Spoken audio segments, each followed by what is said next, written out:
It's the 7th of August 2014. A very good afternoon to all our viewers and welcome to Lunchtime News, coming to you live and direct from the Newsfirst Center here in Colombo. I'm Joel Outscoon. Let's first take a look at your headlines. Police say that facts are to be presented in court in connection to the obstruction of duties of a Deputy Elections Commissioner. Maldivian Inspector General of Police arrives in the island. Winds in Monaragala damaged 26 houses. Extreme drought continues to affect the North Central Province. 2 former Kerma-Roj leaders convicted of war crimes. Let's now take a look at the stories in detail. The police say that submissions will be made in court with regard to an incident where the duties of a Deputy Elections Commissioner was obstructed and rallies took place after the submission of nominations. A senior police officer in the area noted that a complaint was lodged by the Deputy Elections Commissioner citing the names of 2 MPs and another individual. He also noted that taking the complaint into consideration, submissions will be made at the Mahayagana Magistrate today. The parliamentarians in question had organized a motor rally after handing in nominations, and the Deputy Elections Commissioner who attempted to stop this has obstructed from carrying out his duties by the police. Well, now moving on, more local news. People in several districts in the North Central Province continue to be severely affected by the prevailing drought. Our correspondent in the area notes that residents are facing a severe crisis when obtaining water. The Disaster Management Centre said that necessary measures have been taken to provide relief to those affected. And meanwhile, the Director General of the Irrigation, Bandar Kamaladasa, said that water levels of reservoirs have dropped to less than 15%. She added that several alternative measures have been taken to provide water to farmlands in a bid to protect them.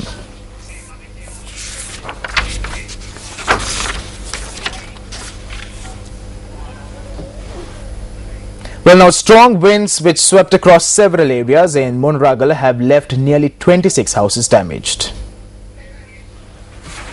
According to our correspondent, the winds that swept across the area last evening damaged nearly 26 estate houses in the Monrakalevate area in Sirigala.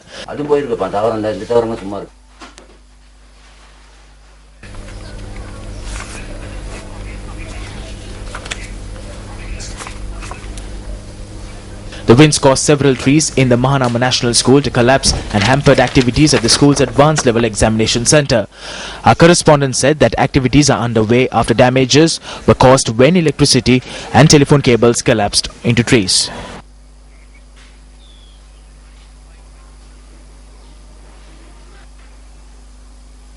Welcome back to Lunch News on MTV Sports. A ceremony was held at the police headquarters to welcome the Inspector General of Maldivian Police, Hussein Wahidi. The IGP of Maldives visited the island on an invitation extended by the Secretary of Ministry of Law and Order, Nandamalla Vararachi, and the Inspector General of Police, NK Langakun. A guard of honor was extended to the visiting IGP at the police headquarters today.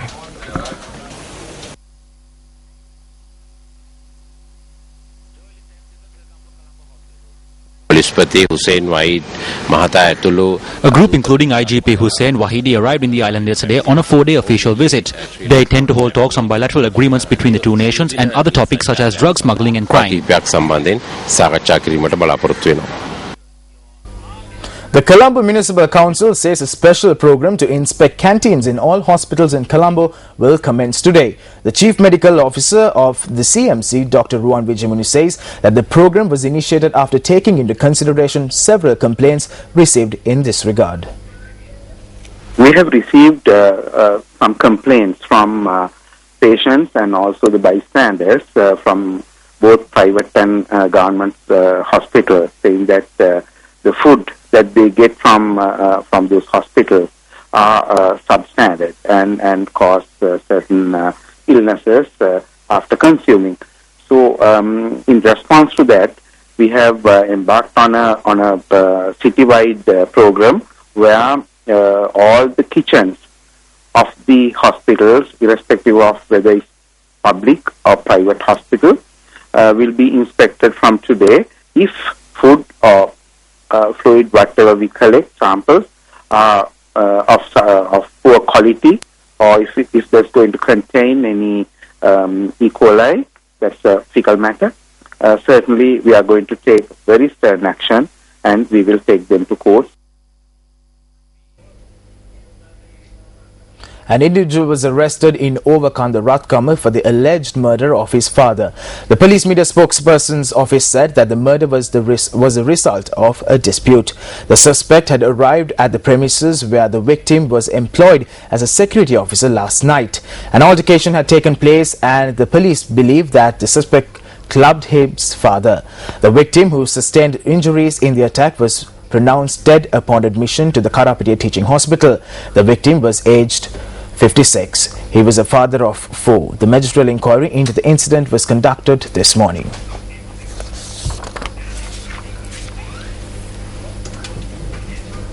The Students' Union of the Peradeniya University signed a petition yesterday urging that the Mahapola scholarship be increased to 5,000 rupees. The petition was signed at the university premises. The students charge that the Mahapola scholarship has not been increased in accordance with the rise in the cost of living since 2006. They also allege that issuing the Mahapola scholarship and other scholarships take place in an ad hoc manner. The Mahapola as well as the scholarship fund has not been increased since 2006. As the Student Federation, we point out that students are studying with great difficulty. So we urge that these funds be increased to 5,000 rupees. Even the initial phase of providing the Mahapola scholarship has not been fulfilled.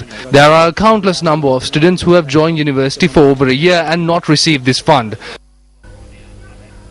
People residing close to the Hakwatuna Polpitigama tank have been severely inconvenienced by a herd of wild elephants poaching. They charge that the authorities have not taken any action with regard despite being noticed. Areas such as Malu Elia, Koragaha Golla, Palagama, Agare, which fall under the purview of the Polpitigama Divisional Secretariat, have been faced with threats with poaching wild elephants. The area residents say that the wild elephants cause havoc in those areas owing to the harvesting season. A large extent of paddy land has been destroyed owing to these wild elephants. These wild elephants were seen at the Kahal heritage site. Residents of Ulukulaman Radhapura have also been inconvenienced by the wild elephants. They charged that their paddy land had also been destroyed by the wild elephants. 2 houses which came under wildlife attacks were damaged on Tuesday night.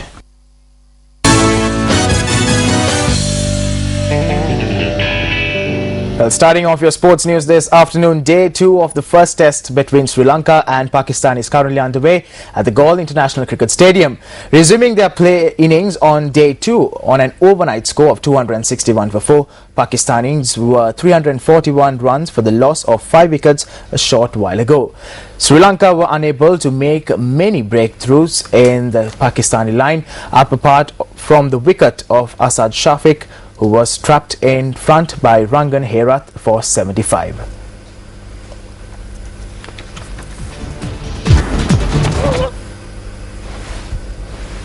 Yunis Khan continues to impress with the bat as he remains unbeaten on 171.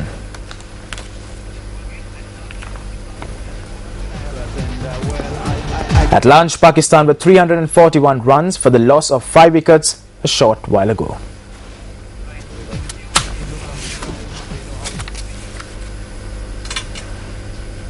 From cricket to tennis news, Andy Murray got his North American hardcourt season off to a solid start with 6-2, 6-2 second round win over the Australian teenager Nick Kyrgios at the Rogers Cup yesterday as Britain targeted his first final in more than a year.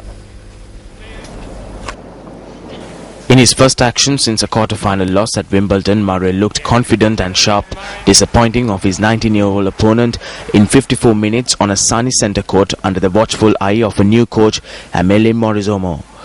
Looking for a Canadian hat-trick after lifting the title in 2009 and 2010, Murray had to be wary of Kyrgios, who caught the world's attention last month when he knocked out world number 1 Rafael Nadal and number 14 Richard Gasquet on an unlikely march into the Wimbledon quarter-finals. I thought I did most things pretty solid. I didn't make too many errors. I moved well, high first serve percentage. And yeah, it was a solid match for first match back after sort of 4.5-5 weeks, so I was happy.